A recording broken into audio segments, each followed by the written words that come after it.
सुप्रभात प्यारे बच्चों, कैसे हैं आप सब। उम्मीद करती हूँ घर पर होंगे और स्वस्थ होंगे। बेटा, आज मैं आपके समक्ष लेकर आई हूँ कृतिका का पाठ 3 रीढ़ की हड्डी। बेटा, इसकी समरी यानी इसका सार, इसका सारांश हम पिछली कक्षा में कर चुके थे। ये पाठ थोड़ा लंबा है, इसलिए मैंने सारांश में उसको बता दिया था और अब मैं वर्ड टू वर्ड इस पाठ का पठन आप लोगों के सामने करूँगी। उससे पहले आपको अपनी कृतिका की पुस्तक और पेंसिल लेकर बैठनी है। और रीढ़ की हड्डी पाठ के लेखक कौन है? जगदीश चंद्र माथुर जी। पाठ पढ़ना शुरू करें बेटा, करें। यस, देखिए, मामूली तरह से सजा हुआ एक कमरा। मामूली क्या होता है बताइए? मामूली जैसे नॉर्मल सजा हुआ। अंदर के दरवाजे से आते हुए जिन महाशय की पीठ नजर आ रही है वे अधेड़ उम्र के मालूम होते हैं। अधेड़ उम्र मीन्स मान लो इंसान की उम्र 60 साल है और जब 30 से ऊपर जा चुका है उसको अधेड़ उम्र बोलते हैं। आधी एक तख्त को पकड़े हुए पीछे की ओर चलते चलते कमरे में आते हैं। तख्त का दूसरा सिरा उनके नौकर ने पकड़ रखा है। एक साइड से नौकर ने, एक साइड से उन्होंने। अब देखिए, ये एक बेटा नाटक की तरह से है। जैसे इसमें करेक्टर कौन है? बाबू है, नौकर है, तो इनकी संवाद की तरह से ये लिखे हुए हैं। जैसे आप में संवाद आते हैं ना 9th कक्षा में, संवाद लेखन 5 अंकों का, तो ये उसी तरह से हैं। आपको इसी तरह से संवाद लिखना है। देखिए, अबे धीरे धीरे चल, अब तख्त को उधर मोड़ दे, उधर, बस बस। नौकर क्या बोलता है? बिछा दूं साहब। आगे क्वेश्चन मार्क का अर्थ क्या है? क्या। बाबू जरा तेज आवाज में, और क्या करेगा? परमात्मा के यहाँ मीन्स भगवान के यहाँ जब अकल बट रही थी तो तू देर से पहुंचा था क्या? बिछा दूं साहब। और यह पसीना किस लिए बहाया है? क्योंकि जब हम कोई फिजिकली काम करते हैं तो पसीना आता है, इसीलिए उन्होंने बोला। नौकर तख्त बिछाता है। ही मीन्स हंसी हो रही थी। बाबू हंसता क्यों है? अबे हमने भी जवानी में कसरतें की हैं। कसरत करना मीन्स एक्सरसाइज करना। कलसों से नहाता था लोटों की तरह। यह तख्त क्या चीज है? उसे सीधा कर, यूं, हाँ बस। और सुन, बहू जी से दरी मांग ला इसके ऊपर बिछाने के लिए। तख्त के ऊपर दरी बिछाते हैं तो वो बोला है कि बहू से मांग के लिया। चद्दर भी कल जो धोबी के यहाँ से आई है वही, जो धुली हुई हो उस चद्दर को लेकर आना है। नौकर जाता है। बाबू साहब इस बीच में मेज पोश ठीक करते हैं। मेज पोश क्या होता है? मेज पर बिछाने वाला कपड़ा। एक झाड़न से गुलदस्ते को साफ करते हैं। झाड़न मीन्स या तो कपड़ा भी हो सकता है या झाड़ने वाली कोई चीज हो सकती है। कुर्सियों पर भी 2-4 हाथ लगाते हैं, मीन्स उनको भी साफ कर देते हैं। सहसा घर की मालकिन प्रेमा आती है। सहसा मीन्स अचानक। उस घर की जो मालकिन है उसका नाम क्या है? प्रेमा। उसको अंडरलाइन करो। गंदूमी रंग कैसा है? ठीक है। छोटा कद, चेहरे और आवाज से जाहिर होता है किसी काम में बहुत व्यस्त है। व्यस्त होना मीन्स बिजी होना। उनके पीछे पीछे भीगी बिल्ली की तरह नौकर आ रहा है, मीन्स डरा हुआ है नौकर। खाली हाथ। बाबू साहब राम स्वरूप दोनों तरफ देने लगते हैं। प्रेमा, अब देखिए जो मालकिन है वो भी इसमें शामिल होती है। प्रेमा क्या कहती है? मैं कहती हूँ तुम्हें इस वक्त धोती की क्या जरूरत पड़ गई? एक तो वैसे ही जल्दी जल्दी में डैश डैश डैश मीन्स वो आगे भी कुछ बोल रही है। राम स्वरूप, अब राम स्वरूप का सीन है धोती। प्रेमा, हाँ अभी तो बदल कर आए हो और फिर न जाने किस लिए बार बार बदल रहे हो। राम स्वरूप, लेकिन तुमने धोती मांगी किससे? प्रेमा, यही तो कह रहा था रतन। रामस्वरूप, क्यों बे रतन, तेरे कानों में डांट लगी है क्या? मैंने कहा था धोबी के यहाँ से जो चद्दर आई है उसे मांग ला। अब तेरे लिए दूसरा निमाक कहाँ से लाऊं, उल्लू कहीं का। प्रेमा, अच्छा जा पूजा वाली कोठरी में लकड़ी के बक्स के ऊपर, बक्स मीन्स बॉक्स के ऊपर धुले हुए कपड़े रखे हैं ना, उन्हीं में से एक चद्दर उठा ला। रतन, और दरी? उसने चद्दर चद्दर बोला तो रतन पूछता है क्या दरी भी लेके आनी है? प्रेमा, दरी यहीं तो रखी है कोने में, वह पड़ी तो है। रामस्वरूप दरी उठाते हुए और बीबी जी के कमरे में से हारमोनियम उठा ला और सितार भी। जल्दी जा। रतन जाता है, पति पत्नी तख्त पर दरी बिछाते हैं। छात्रों, ठीक है। लेकिन प्रेमा क्या कहती है, लेकिन वह तुम्हारी लाडली बेटी तो मुंह फुलाए पड़ी है। रामस्वरूप, मुंह फुलाए और तुम उसकी माँ, किस मर्ज की दवा हो? जैसे तैसे करके तो वे लोग पकड़ में आए हैं।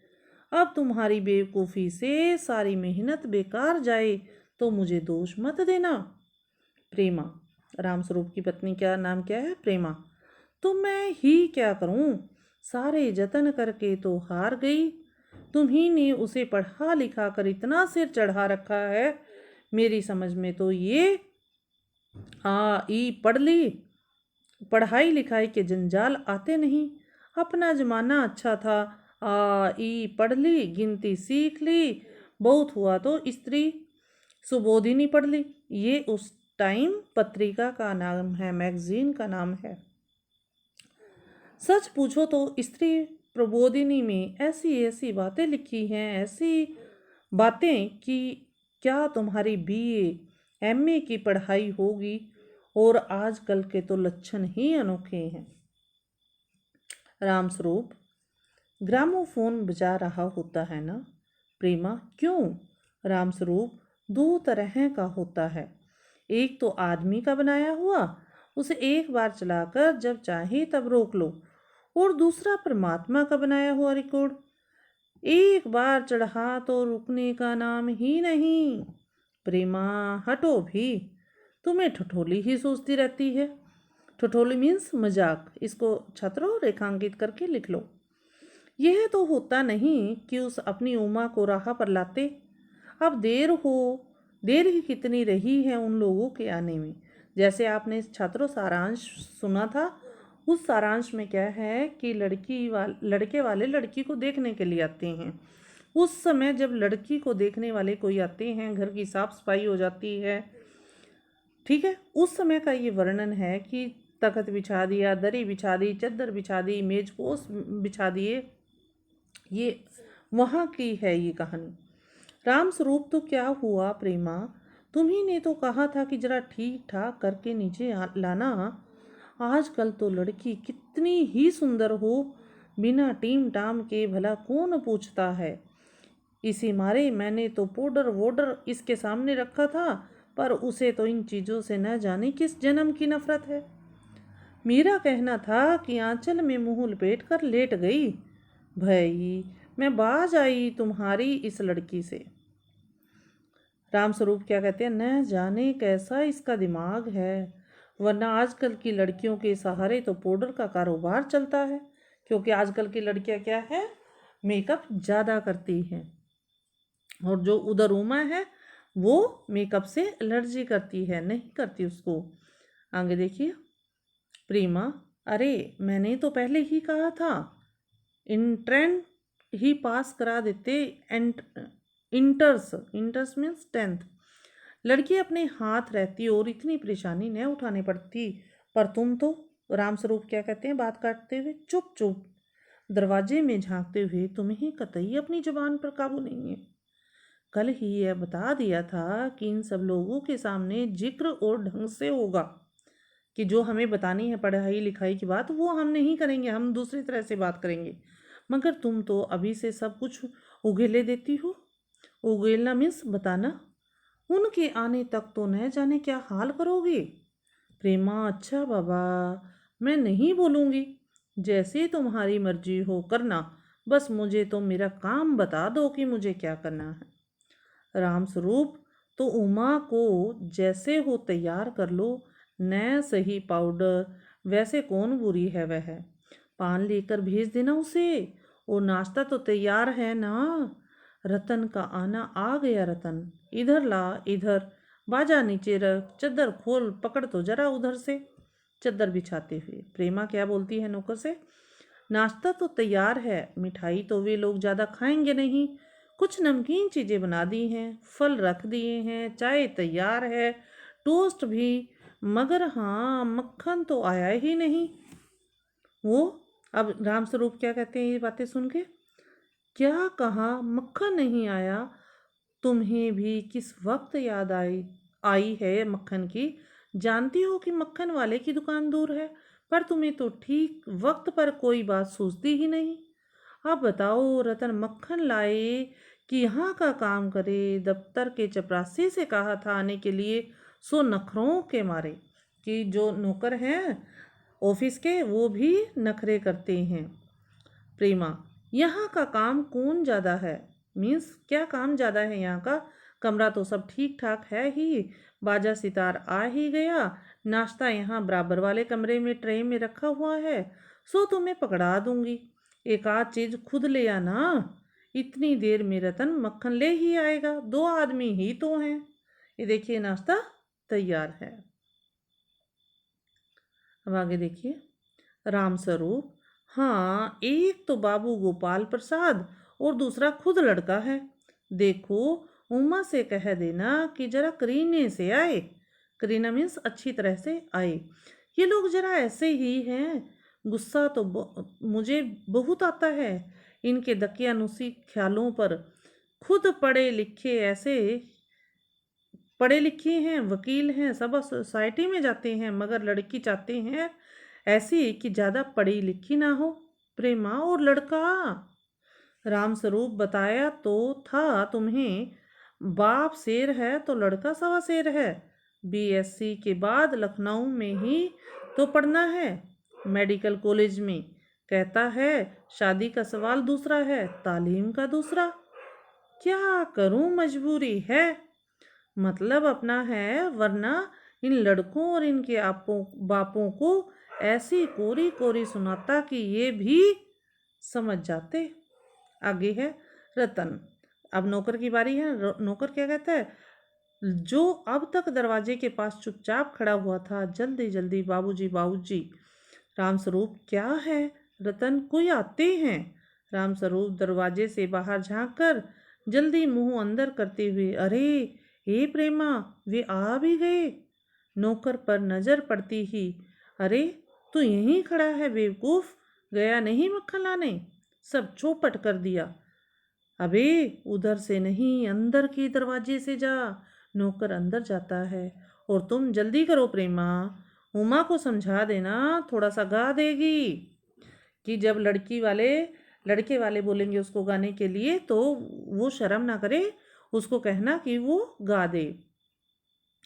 प्रेमा जल्दी से अंदर की तरफ आती है, उसकी धोती जमीन पर रखे हुए बाजे से अटक जाती है। जो उसने साड़ी पहनी हुई है, जमीन पर बाजा रखा हुआ था उसमें अटक जाती है। प्रेमा, ये बाजा वह नीचे ही रख गया है, कमबख्त। रामस्वरूप, तुम जाओ, मैं रखे देता हूँ जल्दी। प्रेमा जाती है। बाबू रामस्वरूप बाजा उठाकर रखते हैं। किवाड़ों पर दस्तक, किवाड़ मीन्स दरवाजे पर नोक की आवाज़ आती है, खटखटाने की आवाज़ आती है। रामस्वरूप, हाँ हाँ हाँ, आइए आइए, हाँ। आगे देखिए, बाबू गोपाल प्रसाद और उनके लड़के शंकर का आना। जो बाबू गोपाल प्रसाद हैं उनके लड़के का क्या नाम है छात्रों? शंकर। और रामस्वरूप की लड़की का नाम क्या है? उमा। आंखों में लोक चतुराई टपकती है, उनकी आंखों में चालाकीपन झलकता है। आवाज से मालूम होता है कि काफी अनुभवी और फितरती महाशय है, कि अनुभव वाले इंसान हैं और चालाक हैं। उनका लड़का कुछ खीस निपोरने वाले नौजवानों में से है। आवाज पतली है और खिसी हाट भरी। आवाज उसके लड़के की बारीक है, जैसे लड़कों की हैवी आवाज होती है भारी, उसकी आवाज हल्की है। झुकी कमर इनकी खासियत है और कमर उसकी झुकी हुई है। राम स्वरूप अपने दोनों हाथ मलते हुए, हाँ हाँ, इधर तशरीफ लाइए इधर। बाबू गोपाल प्रसाद बैठते हैं मगर बेंत गिर पड़ता है।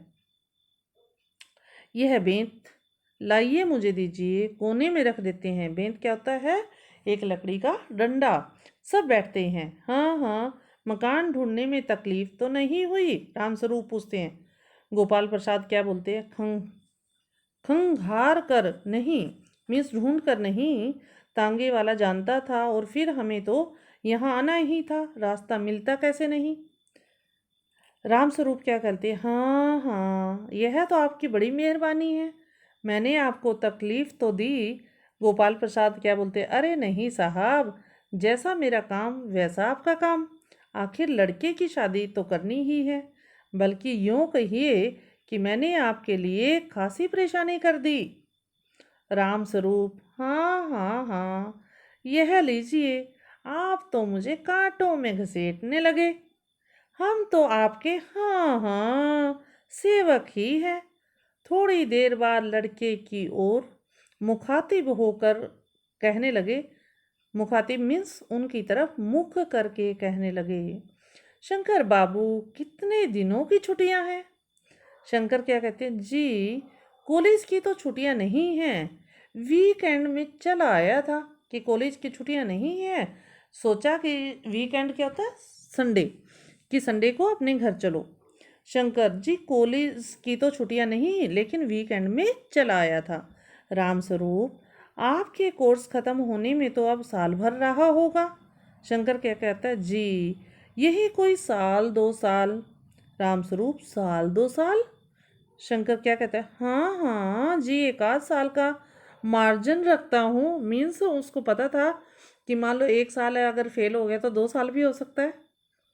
ठीक है। गोपाल प्रसाद, बात यह है साहब कि शंकर 1 साल बीमार हो गया था। जो लड़के वालों को अपनी बात ढकनी थी कि लड़का, उन्होंने ये नहीं बताया कि लड़का नालायक है, उन्होंने ये बताया कि बीमार हो गया था, इसलिए थोड़ा मार्जिन लेके चलता है। ठीक है। क्या बताएं इन लोगों को, इसी उम्र में सारी बीमारियां सताती हैं। एक हमारा जमाना था कि स्कूल से आकर दर्जनों कचौड़ियाँ उड़ा जाते थे, मगर फिर जो खाना खाने बैठते तो वैसी की वैसी ही भूख। राम स्वरूप, कचौड़ियाँ भी तो उस जमाने में पैसे की 2 आती थी। गोपाल प्रसाद, फिर वो जो राम स्वरूप और गोपाल प्रसाद, जो लड़की का पापा है और लड़के का पापा, वो आपस में पुरानी बातों को याद करने लग जाते हैं। जनाब, यह हाल था कि 4 पैसे में ढेर सी बालाई आती थी, बालूशाही जिसको बोलते हैं, और अकेले 2 आने की हजम करने की ताकत थी, अकेले। और अब तो बहुतेरे खेल वगैरह भी होते हैं स्कूल में, कि बहुत से खेल स्कूल में भी खेले जाते हैं। तब न कोई वॉलीबॉल जानता था, न टेनिस जानता था, न बैडमिंटन होता था, बस कभी हॉकी या क्रिकेट कुछ लोग खेला करते थे। मगर मजाल कि कोई कह जाए कि यह लड़का कमजोर है। शंकर और रामस्वरूप खांसे निपोड़ते हैं, मीन्स वो पुरानी बातों को कुरेदते रहते हैं, बात करते रहते हैं। ठीक है बच्चे। रामस्वरूप, जी हाँ, जी हाँ, उस जमाने की बात ही दूसरी थी। गोपाल प्रसाद क्या कहते हैं जोशीली आवाज में? और पढ़ाई का यह हाल था कि एक बार कुर्सी पर बैठ गए कि 12 घंटे की सीटिंग हो गई। 12 घंटे जनाब, मैं सच कहता हूँ, उस जमाने का मैट्रिक भी वह अंग्रेजी लिखता था फराटे की, कि आजकल के एमए भी मुकाबला नहीं कर सकते। फिर रामस्वरूप क्या कहते? जी हाँ, जी हाँ, यह तो है ही। गोपाल प्रसाद क्या कहता है? माफ़ कीजिएगा बाबू राम प्रसाद, उस जमाने की जब याद आती है ना, अपने को जब्त करना मुश्किल हो जाता है। रामस्वरूप, हाँ हाँ जी हाँ, वह तो रंगीन जमाना था, रंगीन जमाना। हाँ हाँ, शंकर भी ही करता है, हंस देते हैं उनकी बात को सुनकर। गोपाल प्रसाद एक साथ अपनी आवाज और तरीका बदलते हुए, अच्छा तो साहब बिजनेस की बातचीत हो जाए। अब वो बिजनेस की बातें करते हैं। ठीक है बच्चों। राम स्वरूप चौंक कर, बिजनेस? बिज समझकर ओ अच्छा अच्छा, लेकिन जरा नाश्ता तो कर लीजिए। उठते हैं। गोपाल प्रसाद क्या करते, ये सब आप क्या तकल्लुफ करते हैं, क्या आप ये तकलीफ क्यों कर रहे हैं? रामस्वरूप क्या कहते हैं, हाँ हाँ, तकल्लुफ किस बात का? यह तो मेरी बड़ी तकदीर है कि आप मेरे यहाँ तशरीफ़ लाए हैं, वरना मैं किस काबिल हूँ। माफ़ कीजिएगा जरा, अभी हाजिर हुआ, अंदर जाते हैं। ठीक है, फिर वो अंदर आ जाते हैं। गोपाल प्रसाद थोड़ी देर बाद दबी आवाज़ में, आदमी तो भला है, मकान मकान से हैसियत भी बुरी नहीं मालूम होती, पता चले लड़की कैसी है। शंकर जी कुछ खास कर इधर उधर देखता है, खंखार कर। क्या देखता है देखिए। गोपाल प्रसाद क्यों, क्या हुआ? शंकर कुछ नहीं। गोपाल प्रसाद क्या कहते हैं, झुक कर क्यों बैठते हो? ब्याह तय करने आए हो या कमर सीधी करके बैठो? तुम्हारे दोस्त ठीक कहते हैं कि शंकर की बैकबोन। इतने में बाबू राम स्वरूप आते हैं, हाथ में चाय की ट्रे लिए हुए मेज पर रख देते हैं। गोपाल प्रसाद आखिर आप माने नहीं? राम स्वरूप चाय प्याले में डालते हुए, हाँ हाँ हाँ, आपको विलायती चाय पसंद है या हिंदुस्तानी? गोपाल प्रसाद नहीं नहीं साहब, मुझे अपना दूध और आधी चाय दीजिए, और ज़रा चीनी ज़्यादा डालिएगा। मुझे तो भाई यह नया फैशन पसंद नहीं। एक तो वैसे ही चाय में पानी काफ़ी होता है, और फिर चीनी भी नाम के लिए डाली जाए तो जायका क्या रहेगा? राम स्वरूप क्या कहते, हाँ हाँ, कहते तो आप सही हैं। ठीक है छात्रों, आज हम इस पाठ का पठन इतना ही करेंगे। अगले कालांश में इसी पाठ का पठन इससे आगे करना आरंभ करेंगे। उम्मीद करती हूँ कि आपको ये पाठ समझ आया होगा। अगर बेटा नहीं आया है तो प्लीज़ आप बाद में भी इस पाठ को पूछ सकते हो। ठीक है, धन्यवाद छात्रों, आपका दिन शुभ हो।